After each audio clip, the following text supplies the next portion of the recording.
1960 से हर भारतीय जानना चाहता है कि भगवान श्री कृष्ण की द्वारका नगरी कहाँ गई। कुछ लोगों का कहना है कि गुजरात में द्वारकाधीश टेम्पल के आसपास ही ये नगरी धरती के नीचे दबी हुई है। तो कुछ का कहना है कि कच्छ की खाड़ी में अरब सागर में प्राचीन भारतीय गौरव का ये प्रतीक, ये नगरी वहां डूबी हुई है। असली द्वारका नगरी कौन सी है, क्या सबूत है हमारे पास, और क्या समुद्र के नीचे जो अवशेष मिले हैं वही असली द्वारका नगरी है? उससे भी बड़ा सवाल कि आखिर पूरा का पूरा शहर और उसकी स्वर्णिम कथा समुद्र में दफन कैसे हो गई।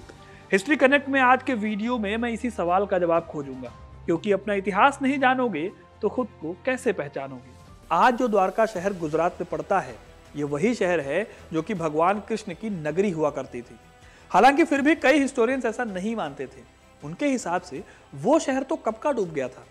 इसलिए ही 20वीं सदी की शुरुआत में कई हिस्टोरियंस ने द्वारका की एग्जैक्ट लोकेशन को ट्रेस करने की बहुत कोशिश की, यानी कि वो लोकेशन जो कि हमें महाभारत में मिलती है।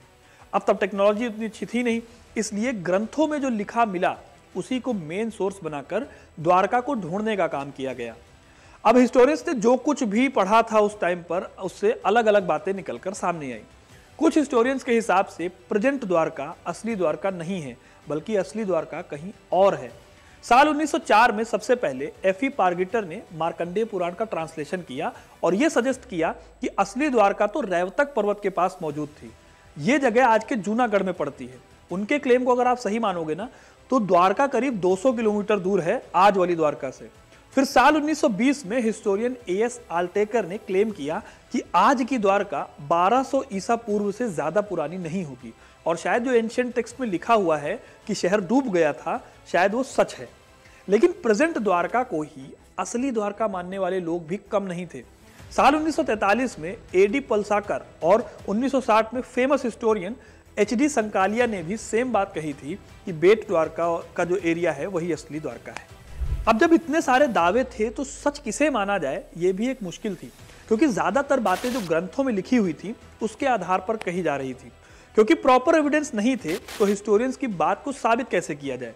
इसलिए 1960 के दशक से हिस्टोरियंस ने लिटरेचर की जगह द्वारका के लिए कुछ आर्कियोलॉजिकल सबूत ढूंढने शुरू किए। सबसे पहले खुदाई बेट द्वारका शहर से की गई, जहां 1963 में डेक्कन कॉलेज को विष्णु मंदिर का शीर्ष मिला था। अपनी खोज में उन्हें पता चला कि बेट द्वारका में 2000 साल से लोग रहते आए थे। इस खोज ने द्वारका को कोई बड़े सबूत नहीं दिए, लेकिन दूसरे हिस्टोरियंस को आगे की स्टडी करने का मोटिव जरूर दे दिया। 1979 में एएसआई ने फेमस आर्कियोलॉजिस्ट एस.आर. राव की लीडरशिप में फिर से खुदाई शुरू की। हालांकि इसकी कोई रिपोर्ट नहीं सबमिट हुई, लेकिन एस.आर. राव को यहां से 3 पुराने मंदिरों और चमकदार लाल रंग के बर्तनों के रिमेन्स मिले थे। उनके हिसाब से ये करीब 2500 ईसा पूर्व के थे। द्वारका के आसपास हुई इस खोज ने द्वारका में इंटरेस्ट और भी ज्यादा बढ़ा दिया। यह कहा जाने लगा कि शायद सचमुच द्वारका समुद्र में समा गई थी। आने वाले 20 सालों में मरीन आर्कियोलॉजिस्ट की एक बड़ी टीम ने समुद्र के अंदर खुदाई करने का काम किया। इसमें नेशनल इंस्टीट्यूट ऑफ ओशनोग्राफी यानी कि NIO और council of scientific and industrial research यानी CSIR की एक रिसर्च लैब ने मिलकर काम किया, और उन्होंने द्वारका में कई सारे एक्सप्लोरेशन किए। Marine archaeologist doctor Sheela Tripathi ने बताया कि समुद्र के अंदर खुदाई में पत्थर के 200 लंगर, अलग अलग स्ट्रक्चर, पत्थर की मूर्तियां, संगमरमर की मूर्तियां और कुछ लोहे के लंगरों के साथ साथ कई अलग अलग मेटालिक चीजें मिली। बेट द्वारका में खुदाई के दौरान एक साइड पर तो हमें 6ठी सदी ईसा पूर्व से लेकर 6ठी सदी तक की चीजें मिलती हैं, वहीं दूसरी साइड में हड़प्पा काल के डिक्लाइन के टाइम की चीजें मिलती हैं, जो कि करीब 1900 से लेकर 1300 ईसा पूर्व के आसपास का है।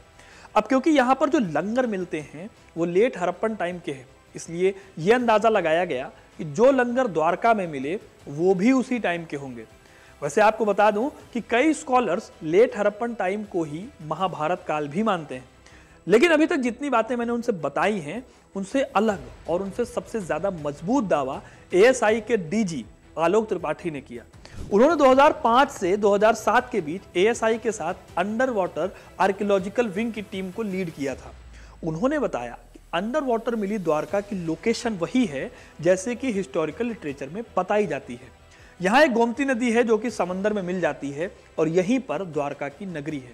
आलोक त्रिपाठी बताते हैं कि उन्हें 10 मीटर की जगह में एक खंडहर भी मिला है, जिसे देखकर लगता है कि समुद्र ने उस जगह को तबाह कर दिया होगा। और डिटेल में जानने के लिए टीम और भी गहराई में गई। यहाँ उन्हें नेचुरल वेजिटेशन से ढकी हुई जगहें मिली, कई बड़े पत्थर मिले जो बताते हैं कि यहाँ पर कोई बड़ा बंदरगाह रहा होगा। हालांकि भले ही उन्हें इतनी सारी पुरानी चीजें मिली हों, लेकिन फिर भी हिस्टोरियंस आज भी इस जगह को भगवान कृष्ण की द्वारका सीधे सीधे नहीं मानते, क्योंकि उनके पास आज भी इस जगह को लेकर बहुत ज्यादा ठोस सबूत नहीं है। सवाल इतिहास वर्सेस धार्मिक ग्रंथों का भी है।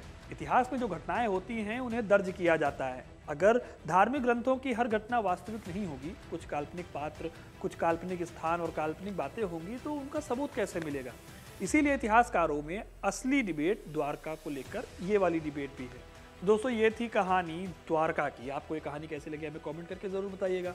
वीडियो को लाइक और शेयर करना ना भूलें और ऐसी तमाम इंटरेस्टिंग कहानियों के लिए हमारे चैनल हिस्ट्री कनेक्ट को सब्सक्राइब जरूर करें।